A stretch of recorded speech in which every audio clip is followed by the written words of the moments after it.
My name is Erica, and welcome to Old South Meeting House for new friends and old friends. Today's program, Sheep to Shawl, Carding and Spinning with Historic New England, is the final program in a three-part series that was titled Thread, Wool, and Silk. At Historic New England, we study the way people lived in the past in this part of the country. We do that by collecting old things. So we collect lots of different kinds of old things, but the biggest thing we collect are old houses. So Historic New England has 36 historic house museums that are spread out throughout New England. And this program comes from one of them that is also a farm. Okay, so today we're talking about from sheep to shawl. So the process of going from a sheep over here to a vest. I don't have a shawl with me, but a vest or socks or a hat or the other things that we wear that are made out of sheep's wool. So at Historic New England, we actually have two properties where we have sheep. At Watson Farm in Jamestown, Rhode Island, it's a working farm. It has been for hundreds of years. And we have a flock of sheep that we raise for their wool, but also for their meat. At Spencer Pierce Little Farm in Newbury, Massachusetts, our sheep's lives are a little bit different. The sheep at that farm, as well as all of the other animals that we have, and we have a horse and a donkey and some goats and two giant pigs and a bunch of roosters, they are all rescue animals from the MSPCA, the Massachusetts Society for the Prevention of Cruelty to Animals. So we do harvest their wool, and the wool that we're going to be working with today all comes from the sheep that live at Spencer Pierce Little Farm. But we provide them a nice, safe home. Yes, sir?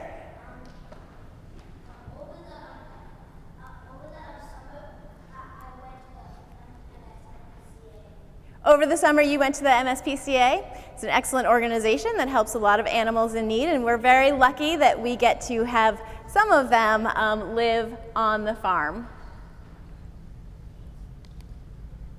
We also have lots of other sheep in our collection, just their images. So sheep are really popular and have been for hundreds of years, if not thousands of years. So we have wallpaper and textiles and paintings and trays and statues that feature sheep. So, how do you get from the wool on the sheep to the wool that we wear on our body? The first step is to shear the sheep. Give the sheep a haircut. So all year long, the sheep grow their big woolly coats, and it keeps them nice and warm in the wintertime. But when spring comes around, do you think they want to have those nice big woolly coats on anymore? No, do you like to wear your winter coat when it's summertime? No, and the sheep don't either, so that's when it's time to shear the sheep. Most sheep today, when they get their haircut, get it using electric clippers. So if any of you have a buzz cut, it's like those, but just bigger. And they just worm around the sheep. A long time ago, all sheep shearers used shears like this. You have a big pair of scissors, they're connected.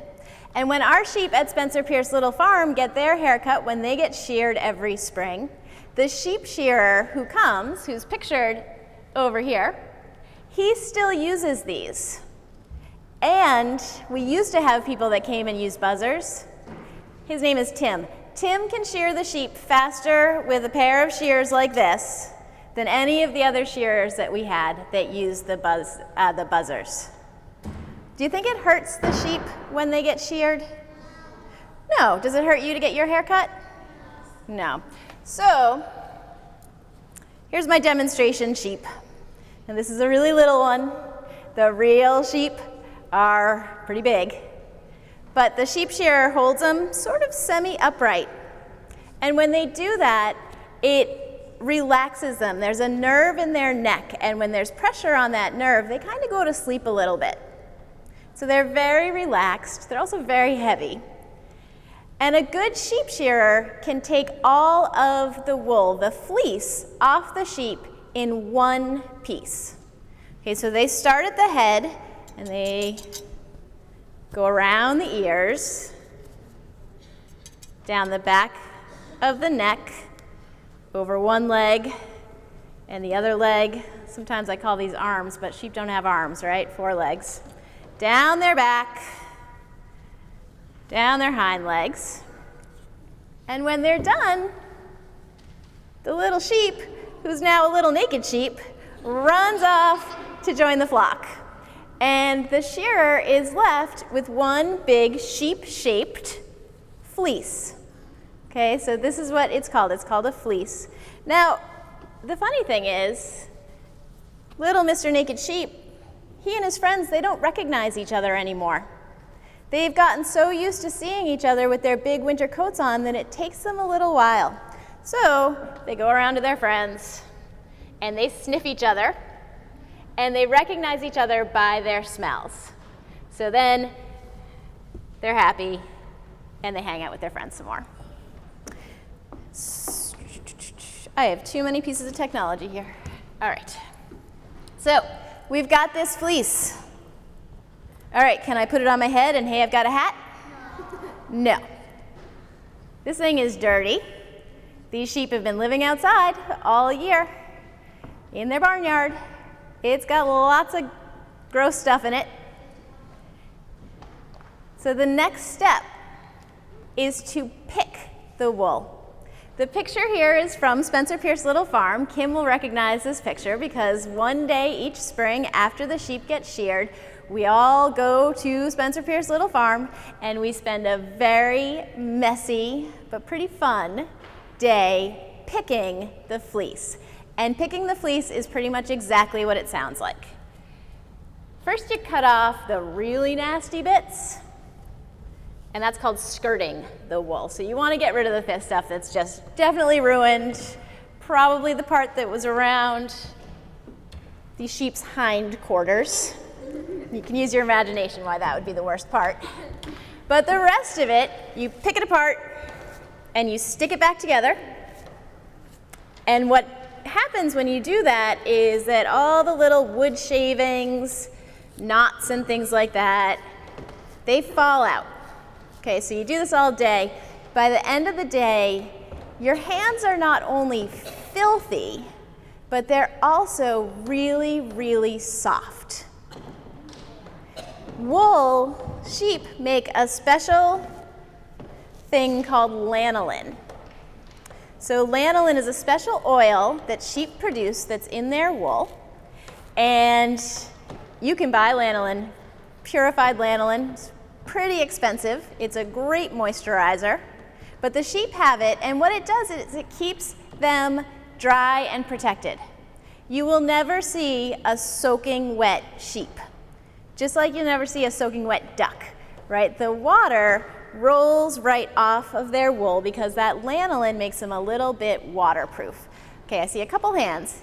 The question was, if they're outside in the rain, do they get wet? And yeah, it falls on them, but then it just sort of rolls right off them. It doesn't soak into their coat, right? So you know, my hair, I've got really curly, fluffy hair, right? So when it gets wet, it just goes straight down and it's soaking wet.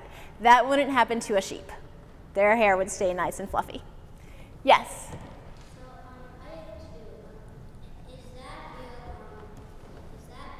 Yes, this is real wool that comes from one of these sheep that lives on Spencer Pierce Little Farm. This has been washed, but it hasn't gotten to the next step yet. We're not even up to the washing step yet. So this is real, actual sheep's wool. Before you leave today, everyone is going to get a piece of nice, clean, fluffy wool to take with them. Okay, not this stuff. This stuff is still a little not so great. All right, so we've picked our wool. And as somebody asked about, the next thing is to wash it. So you wash the wool very gently. You don't want to use really hot water, and you don't want to use too much motion, too much agitation. Have any of you ever had a sweater that maybe accidentally got put into the dryer? And maybe it was a full-size sweater, but then when it comes out of the dryer, it's a tiny sweater. I see a lot of hands up here. So wool shrinks and it felts. It sticks together, it clumps together. You don't want that to happen to your wool. So you use very gentle detergent. Sometimes we use just dishwashing detergent, like Dawn dishwashing detergent, or Wool Light, which is made for wool. And you can wash it by hand just in a sink, and very, very, very gently. Not squishing it around, not doing anything like that, just very gently. Or in the washing machine with cool water in a net bag at a very low speed. Once it comes out of the washing machine or out of the tub, you just want to air dry it. Okay, just spread it out, air dry it. Yes? So the question is, if the sheep are white, how does our sweaters get to different colors? And we are going to talk about that in just a little while. All right, we're going to move to our next step now. We've got nice, dry, clean, fluffy wool. Now can it be a hat? No. Nope. We do. We need to brush it. We need to comb it or card it. And these look like giant dog brushes. You keep one of them steady, and the other one is your one in motion. Brush it across.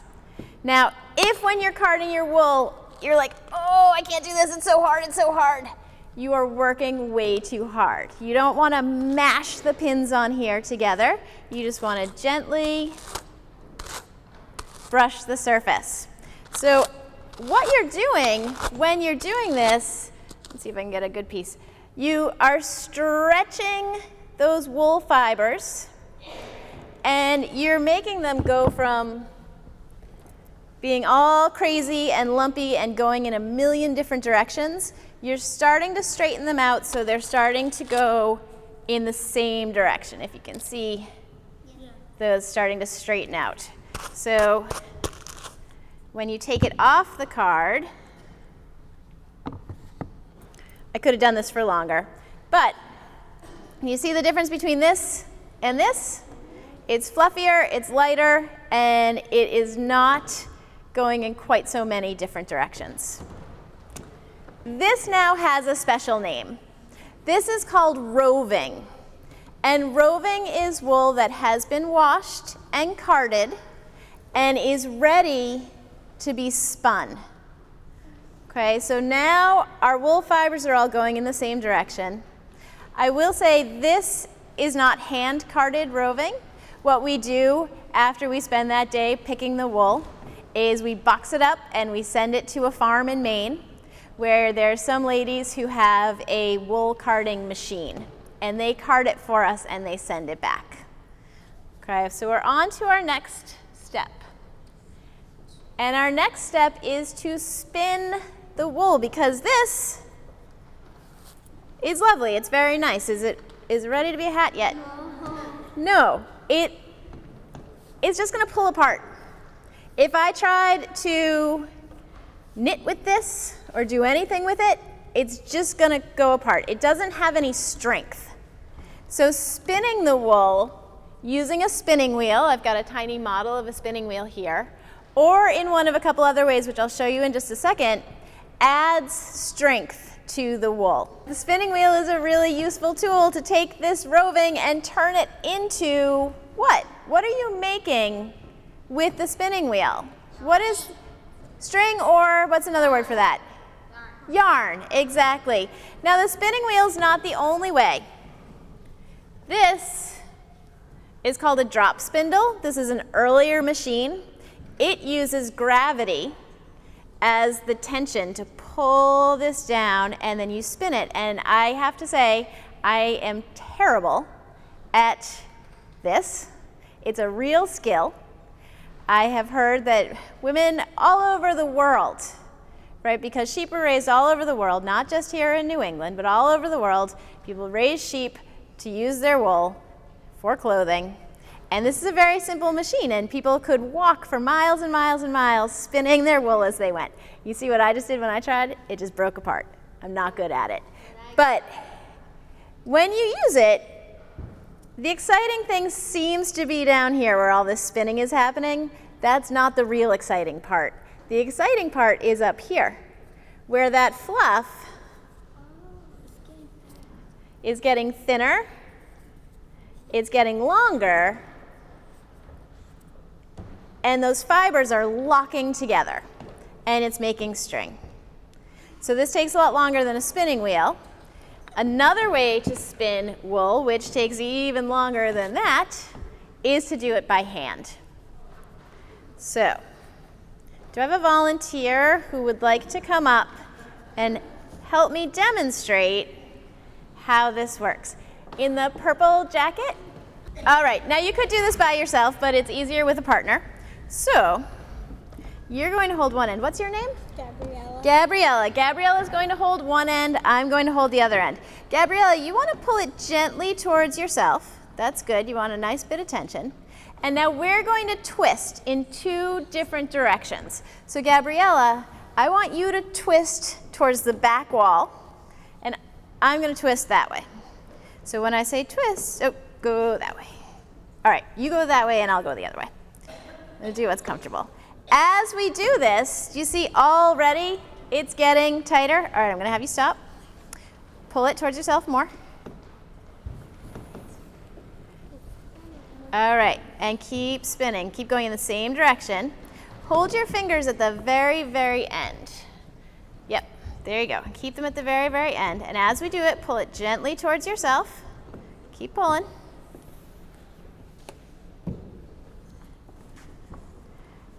All right. So it's about tripled in size already, right? And it's a lot skinnier, and it's getting harder to do it. As we create more tension and it gets tighter and tighter, we have to work harder to keep it going, right, Gabriella? All right. Now, don't let go. Does anybody have a prediction as to what would happen if either Gabriella or I let go? Don't let go. What would happen if we let go? Yes, sir.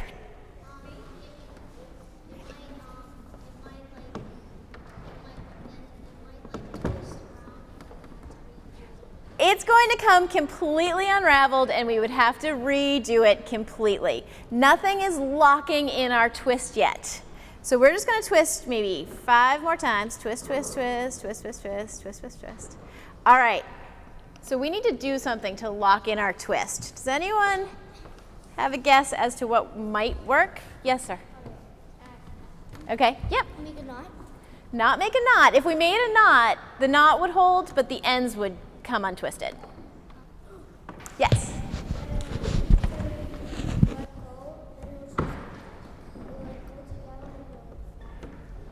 So you are very much on the right track. He said if we let go, it's going to go together and get fatter. We need to make it do that. So, Gabriella, don't let go. Don't let go. I'm going to put my finger in the middle here. We're going to fold it in half. Don't let go, don't let go. All right, let go. All right, I now have both sides and my finger in the middle. I'm going to let go. Do you think I should? No. All right, I'm going to let go. And did you see how it twisted right up on itself? So instead of untwisting, it twisted together, and we've made a piece of yarn that is a double skein. It's 2 pieces that are twisted together. Gabrielle, hold out your wrist. Try this on. Are you allergic to wool? No. All right, some people do have a slight wool allergy. Usually it just causes a little bit of itchiness or redness. If that happens, you just take it off and you'll be fine, okay? All right, can we have a round of applause for Gabriella? And you can have a seat.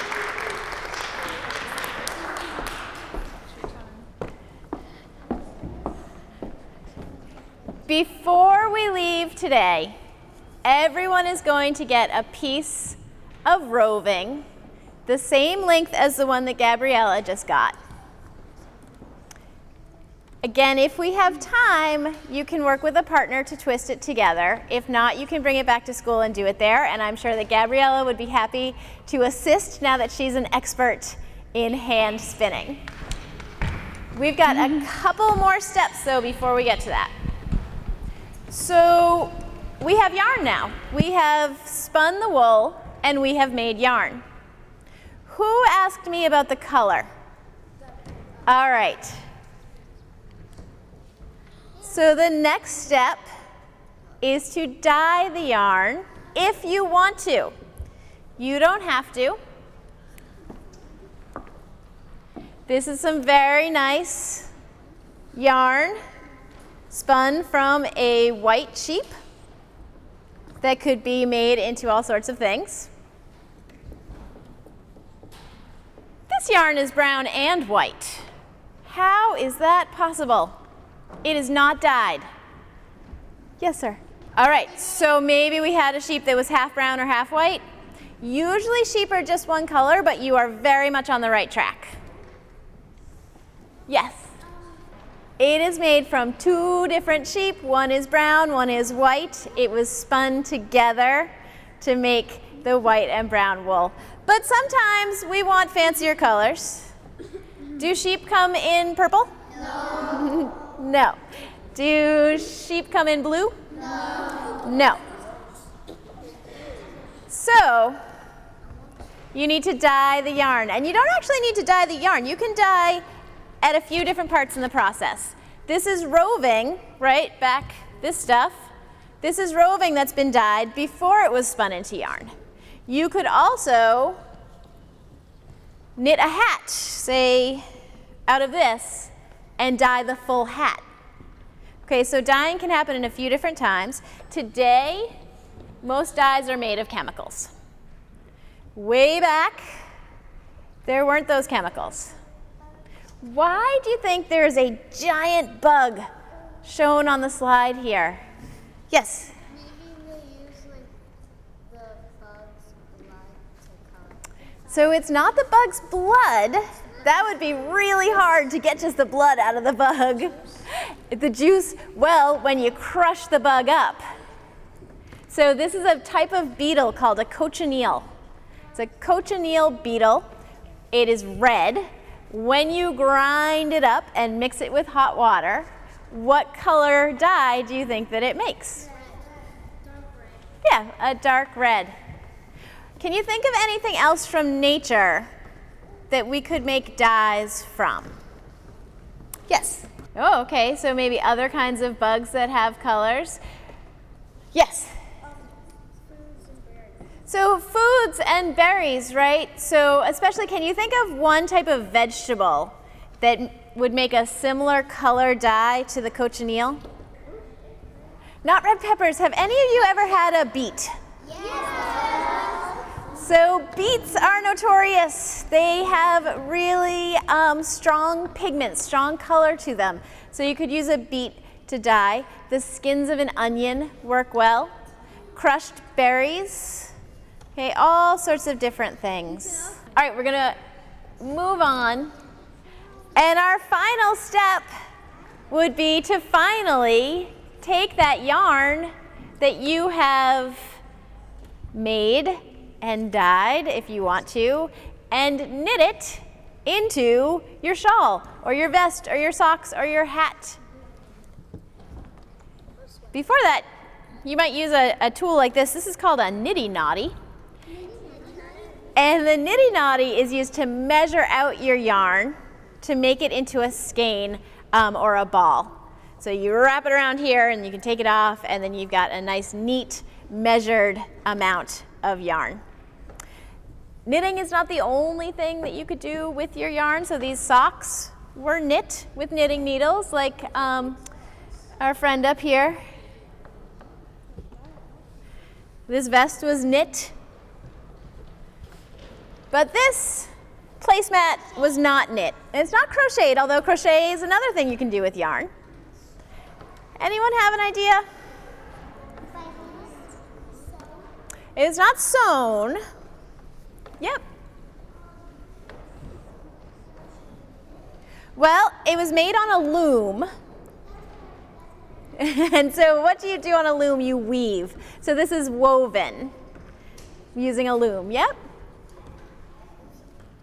You've woven before? It's pretty fun. All right. So now we've got our finished products. And why do I have baseballs up here? So he's exactly right. Inside, not just this old baseball, but this new one too.